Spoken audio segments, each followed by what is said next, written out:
নমস্কার বন্ধুরা, রূপাদের কিচেনে আপনাদের সবাইকে স্বাগত। আজকে আমি কোনো রান্না নিয়ে আসিনি, আজকে তরকারি কয়টা টিপস নিয়ে এসেছি। এই যে আমরা ডিমের খোসা দিয়ে ফেলে দিই, এই ডিমের খোসা দিয়ে তরকারি কয়েকটা টিপস দেখাবো আমি। তো আপনারা দেখে নিন পুরো ভিডিওটা, বুঝতে পারবেন কি কি করতে পারবো আমি। এই যে শিলনোড়া নিয়ে নিয়েছি, আর আমি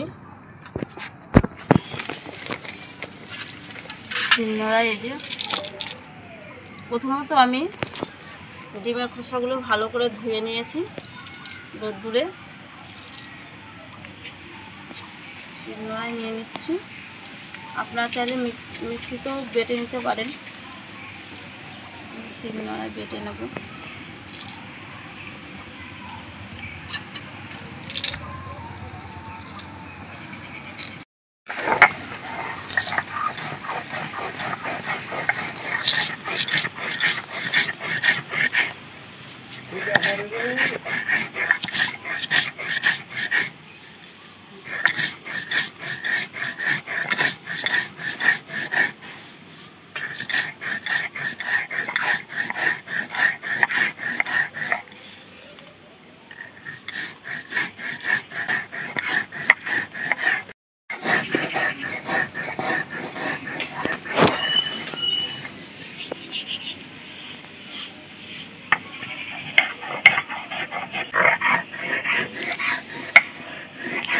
তো বন্ধুরা, আমার পুরোটা ডিমের খোসাই বাটা হয়ে গেছে।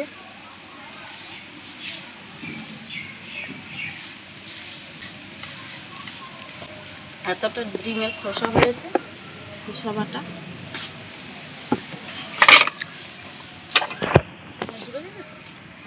আর প্রথমত আমি বলতে চাই যে ডিমের খোসা, এই যে আমি শিলনোড়াটা বেটেছি শিলনোড়াতে, তো এই শিলনোড়াতে যাদের যাদের আছে তারা একটু ডিমের খোসা বাড়িতে থাকলে বেটে নেবেন, তাহলে ধার হয়ে যাবে, মশলা বাটতে সুবিধা হবে।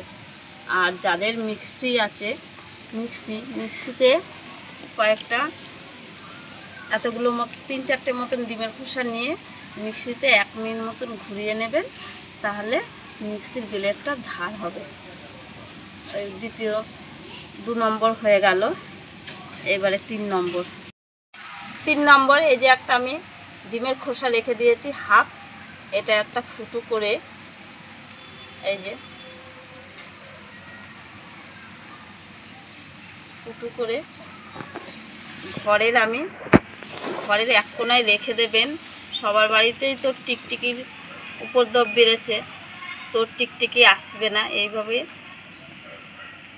ঠিক এইভাবে ঝুলিয়ে রেখে দেবেন দেয়ালের পাশে বা ঘরে, এরকম করে ঝুলিয়ে রাখবেন, টিকটিকি চলে যাবে, আসবে না। এই যে ব্যাস, 3 নম্বর হয়ে গেল। এই যে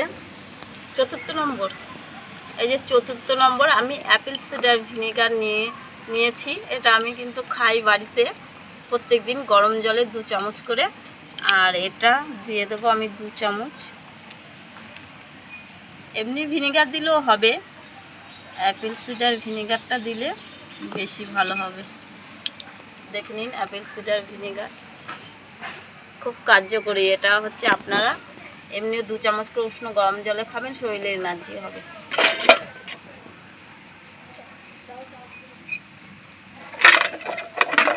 আর এখানে দিয়ে দেব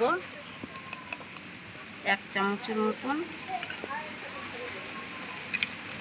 তারপরে এখানে একটু গুলে নিলাম,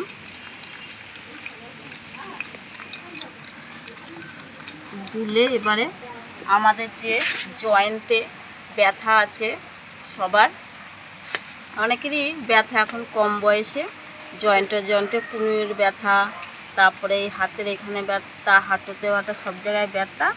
এইখানে এই যে এরকম করে কিছুক্ষণ লাগিয়ে দেবেন, রেখে দেবেন।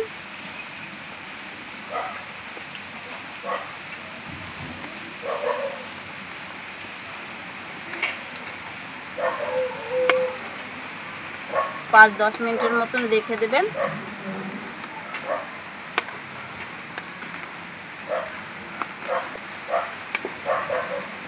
ওই এখানে ব্যথাও কমে যাবে। জয়েন্ট ব্যথা যাদের তারা দেবেন, তাদের অনায়াসে ব্যথাটা কমে যাবে। অ্যাপেল সিডার ভিনেগার দিলে কাজটা বেশি ভালো হয়। নম্বর টিপস হলো এই যে পোড়া কড়াই নিয়েছি, এই যে দেখুন হলুদ হলুদ দাগ হয়ে গেছে। এইখানে আমি 1 চামচ ডিমের খোসা বাটা দিয়ে দিলাম। এবারে এটাকে মেজে নেব। দেখুন এখানে যে মাঝে বন্ধুরা বাইরে বৃষ্টি পড়ছে।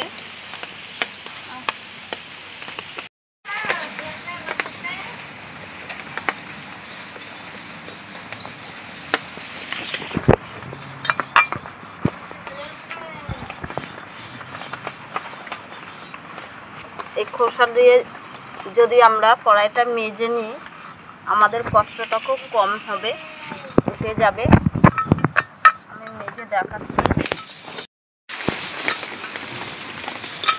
তো বন্ধুরা দেখুন 5 মিনিট মাজার পরে কতটা নোংরা উঠেছে আমি দেখাচ্ছি।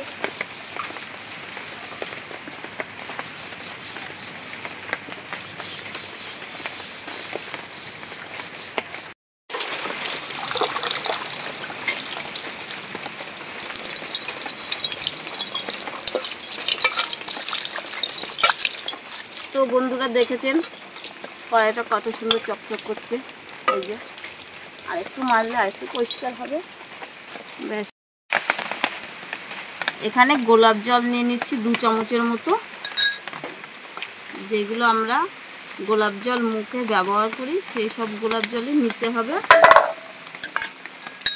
আর এখানে অ্যালোভেরা জেল আমি চোকলা ছাড়িয়ে করে রেখেছি, এখানে নিয়ে নেব 1.5 চামচের মতন। আর এটা বড় চামচ, তাই যেহেতু তাই 1/2 চামচ আমি দিয়ে দেব। বেশ দুটি মিশ্রণ একসঙ্গে আমি করে নেব, দুটি মিশ্রণ।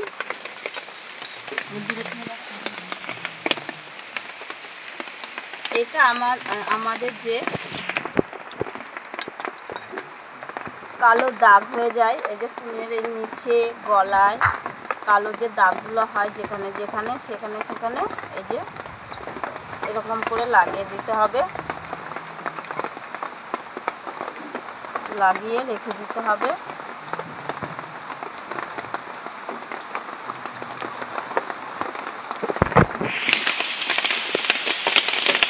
কড়াই মেজে এসেছি বন্ধুরা, হাতটা কালো হয়ে গেছে, তাই মেখে রাখি একটু পরিষ্কার হয়ে যাবে। কিছুক্ষণ মেখে রাখবো।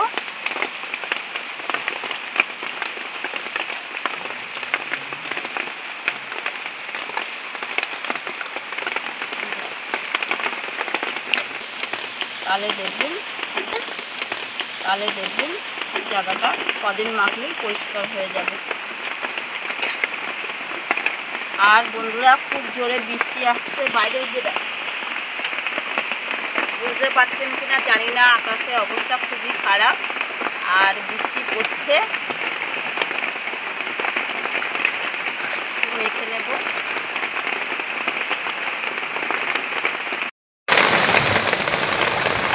কিছুক্ষণ মেখে রেখেছিলাম বন্ধুরা হাতের মধ্যে।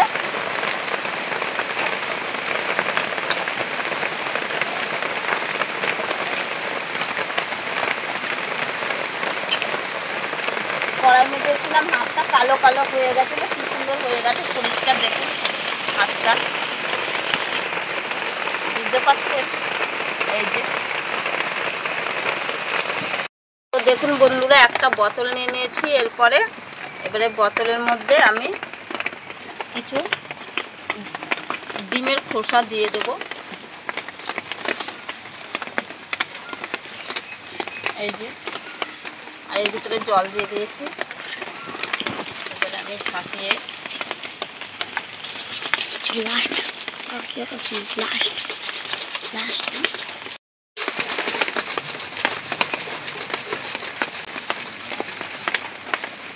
দেখুন বন্ধুরা কত সুন্দর পরিষ্কার হয়ে গেছে বোতলটা। এবারে ধুয়ে আমি দেখাচ্ছি কতটা পরিষ্কার হয়েছে বোতলটা। চ ধুই, ট্যাঙ্ক কলে চ। এবারে আমি স্টিলের বাসনে এই খোসাটা ঢেলে দিলাম। এবারে ধুয়ে নেবো আমি বোতলটা। এরকম যদি আমরা ফেলে দেওয়া জিনিস থেকে দরকারি কিছু টিপস বানাই, করে নিই, কতটা সুন্দর দেখুন বন্ধুরা, পরিষ্কার হয়েছে।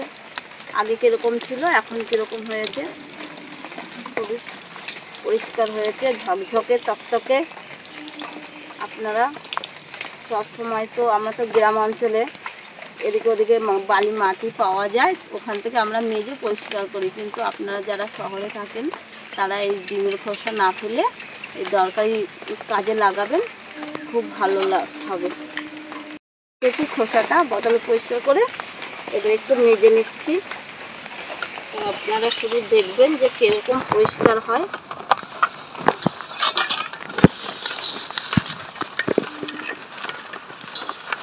কতটা ঝকঝকে হয় এই দেখুন, পরিষ্কার হবে।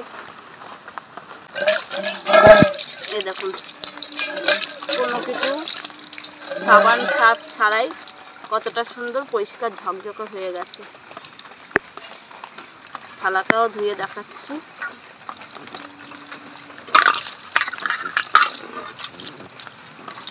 দেখুন থালাটাও একদম ঝকঝকে করছে।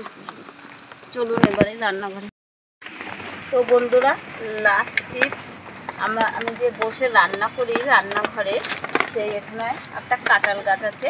এই কাঁঠাল গাছের চারিদিকে আমি কিছু ডিমের খোসা বাটা দিয়ে দেব।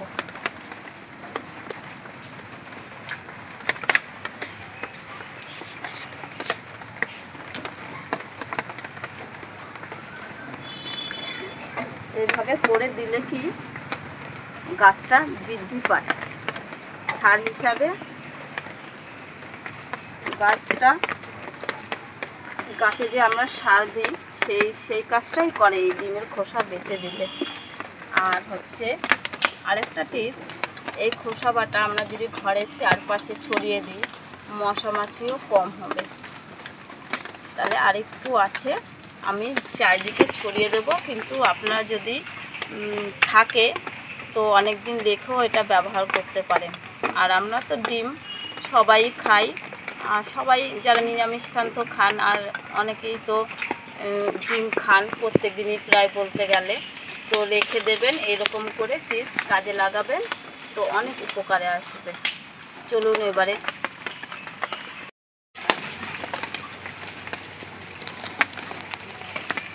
আমি আমার রান্নাঘরের সাইডে দিয়ে দিচ্ছি। খুব মশা উৎপাত করে, রান্না করতে বসলে খুব মশা কামড় দেয়।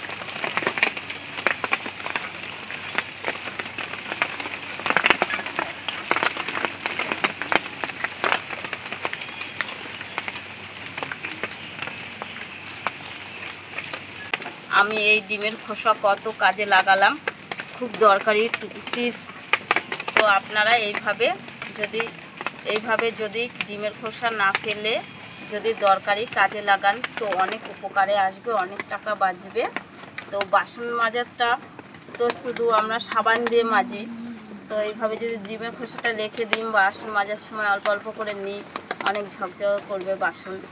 তো আমার এই রেসিপিটা যদি ভালো লাগে তো প্রচুর শেয়ার করে দেবেন, লাইক করবেন আর সাবস্ক্রাইব করে পাশে থাকবেন।